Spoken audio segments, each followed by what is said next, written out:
Bakit pini-friendzone ka ng ka-MU mo? Okay, let's talk about that. Okay, ito yung situation na mahirap, 'di ba?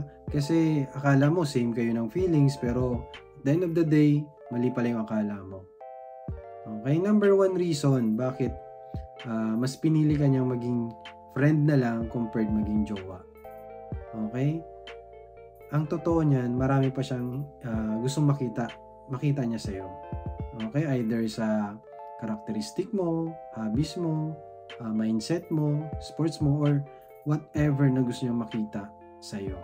Kaya, undecided siya dun sa feelings niya para sa'yo. Number two, hindi niya nabivisualize na partner ka in the future.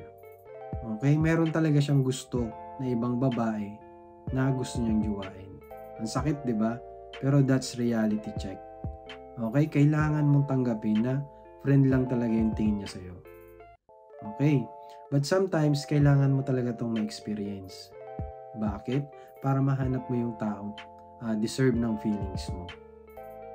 O, 'di ba? Doon sa mga taong mahilig mong friendzone, sila talaga yung literal na paasa. O, 'di ba? Mga paasa kayo, mga nang-friendzone. Okay. Kaya ang advice ko sa inyo, kung meron kayong ka-MU ngayon, i-direct approach nyo para hindi masayang yung oras at effort na binibigay mo sa kanya. Okay? That's it. Sana makatulong sa inyo. And hope you see you soon. Bye-bye!